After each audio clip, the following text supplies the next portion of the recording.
اپنی باڈی کو بہت زیادہ چھوئی موئی بولو مت بناؤ. پتا ہے کچھ ٹینشنیں ایسی ہیں کہ وہ ٹینشنیں اٹھانا آپ کی ٹینشن ختم کرنے کا ذریعہ بنتا ہے, اور کچھ ٹینشنیں ایسی ہیں کہ ان سے جان چھڑانا ٹینشن کا ذریعہ بنے گا.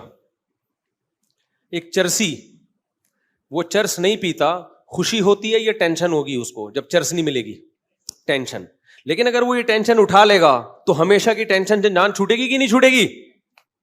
کیا خیال ہے بھائی؟ جو سگریٹ پینے کی ٹینشن, سگریٹ پینے کا عادی ہے, وہ جب سگریٹ نہیں پیے گا تو خوشی ہوگی یا ٹینشن ہوگی؟ ٹینشن ہوگی. لیکن یہ ٹینشن چند دن اٹھا لے تو یہ بہت بڑی ٹینشنوں سے اس کو نجات دے دے, خرچہ بچ جائے گا اس کا, اور وہ جو اس کی سگریٹ نہ ملنے پر طبیعت خراب ہوتی تھی وہ طبیعت خراب ہونا بند. سگریٹ پینے کے بعد جو اس کو سکون ملتا تھا وہ سگریٹ پیے بغیر ہی ملنا شروع ہو جائے گا. کیا خیال ہے بھائی؟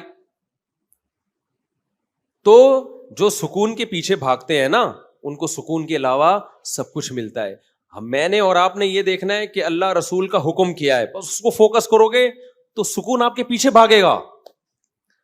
ابھی لوگ سکون مارکیٹوں میں جا کے خریدنے کی کوشش میں, یہ خریدنے والی چیز نہیں ہے, دل اللہ کے ہاتھ میں ہے. نبی صلی اللہ علیہ وسلم نے فرمایا کہ انسان کا قلب بین اصبعی الرحمن, رحمان کی 2 انگلیوں کے بیچ میں ہے, 2 انگلیوں کے بیچ میں, جس طرف کو چاہتا ہے پلٹا دیتا ہے. تو اس لیے ہم نے فوکس کرنا ہے اللہ اس کے رسول کے حکم کو. یہاں ایک اور بات میں آپ سے عرض کروں, ہم سکون تلاش کرتے ہیں کھانے پینے میں, تبھی آج کا مسلمان ہر وقت جگالی کرتا ہے. کیا خیال ہے؟ بولو نا کیا ہو گیا؟ ہر وقت کیا کرتا ہے؟ جیسے بکریاں نہیں ہر وقت کھاتی ہیں, جب نہیں کھاتی تو پھر ویسے ہی منہ چلتا رہتا ہے. ہماری بکری کو آگے دیکھ لینا کسی وقت, جب کھانا ہوگا تو کھا رہی ہوگی, اور جب نہیں ہوگا نا تو منہ چلا رہی ہوگی. اس کے علاوہ کوئی اور کام ہے؟ اور مینگنیاں بنا بنا کے نکال رہی ہوگی. ادھر کھائے گی, اتنی مینگنیاں نکالتی ہے نا بکری, کھائے گی نکالے گی ادھر سے مینگنیاں بنا کے, تو دودھ بھی بنا کے نکالتی ہے الحمدللہ. تو انسان بھی نا آج کا سکون کی تلاش میں چاہتا ہے کہ ہر وقت کچھ نہ کچھ کھاتا رہے. یہ مزاج شریعت نہیں ہے, یہ سکون حاصل کرنے کا نیچرل طریقہ بولو نہیں. اگر آپ نے اپنے آپ کو کھانے کا عادی بنا لیا نا, اس سے آپ کی ٹینشن ختم نہیں ہوگی, اس سے آپ کی ٹینشن بڑھ جائے گی, اور کھانے کو دل کرے گا, اور کھانے کو دل کرے گا. تھوڑی دیر کچھ نہیں ملا پھر دل چاہے گا, کسی کام کے نہیں رہو گے, بیڑا غرق ہو جائے گا. اس لیے ہماری شریعت میں کوئی ایک حدیث بھی ایسی نہیں ہے, کوئی ضعیف حدیث ہی ہو جس میں کھانے کی فضیلت ہو کہ کھانا کھانا ثواب ہے, کہیں بھی نہیں ملتا. یہ تو پتہ نہیں مذہب میں کھانے کا تصور آیا کہاں سے, میں تو اس پہ حیران ہوں. کوئی ایک بھی مثال نہیں ملتی ہمیں اس کی. اور میٹھا کھانا تو ہے ہی نہیں. ایک تو ہم لوگوں نے جرم یہ کیا کہ کھانا اسلام کے کھاتے میں ڈال دیا, تبھی جتنے مذہبی لوگ ہیں ان میں میجورٹی آپ کو کھانے پینے والی نظر آئے گی. کیوں؟ اس لیے کہ مذہب میں کھانے پینے کی رسومات ہم نے بڑھا دی. تیجے کا کھانا, 40ویں کا کھانا, پھر محرم کا حلیم, یہ سارے مذہبی کھانے ہیں نا. بھائی جان کیا ہو گیا؟ دیکھو محرم کا حلیم, پھر 40واں بھی ہوتا ہے کو محرم کا, پھر ربیع الاول آیا, وہ تو فرسٹ ربیع الاول سے لے کے بلکہ ربیع الاول سے پہلے سے ہی کھانے شروع ہو جاتے ہیں, اور چلتے ہیں ربیع الاول کے اینڈ کے بعد, یعنی ربیع الثانی تک بھی چلتے ہیں. وہ پھوڑنے پھاڑنے کا ہی مہینہ کہلایا جاتا ہے. کھاتے رہو, دیگیں, بریانی, مٹھائیاں. ابھی کوئی صاحب کے بیٹا پیدا ہوا, مٹھائی لے کر آ گئے ہمارے لیے, اللہ ان کے برکت دے ماشاءاللہ. مٹھائیوں کا رواج ختم کرو. سمجھتے ہو یہ مٹھائی جو ہے ہمارے مذہب سے میچ نہیں. ہمارے مذہب سے پتہ ہے کیا چیز میچ کرتی ہے؟ گوشت, جس سے وزن نہیں بڑھتا. ہمارے نبی نے بچہ پیدا ہونے پر مٹھائی کا حکم دیا یا بکرا کاٹنے کا حکم دیا ہے؟ بولتے کیوں نہیں؟ گوشت. تو ہمارے نبی تو ہمیں گوشت خور بنانا چاہتے ہیں جس سے وزن بڑھتا نہیں ہے, اور ہم کیا کرتے ہیں؟ ہر خوشی پہ کیا کر رہے ہوتے ہیں؟ مٹھائی. تو ہم لوگوں کو لڈو بنانا چاہتے ہیں. کیا خیال ہے بھائی؟ ہم لوگوں کو کیا بنانا چاہ رہے ہیں؟ لڈو. 3 میٹھے ہیں جو شریعت میں جس کی فضیلت ہے. ایک انجیر ہے جس کا اللہ نے قرآن میں بڑا زبردست ذکر کیا.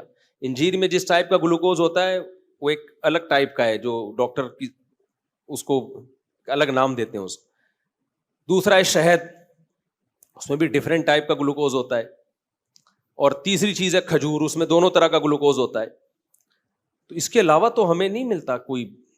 ادھر سے آپ صلی اللہ علیہ وسلم نے کوئی جلیبی کبھی کھائی ہو, یا کبھی آپ صلی اللہ علیہ وسلم نے برفی کھائی ہو, مٹھائیوں کے نام ہیں ہی نہیں. کھا لیں آپ, ہم بھی کبھی کبھار کھا لیتے ہیں, اس پہ مذہب کا لیبل بولو. یہ میرا بیان جو ہے نا, آپ کہیں گے مفتی صاحب کس ٹائپ کا بیان لے کے بیٹھ گئے ہو آپ. یہ میں وہ باتیں آپ کے سامنے کر رہا ہوں جو ہماری سوسائٹی کی نیڈ ہیں.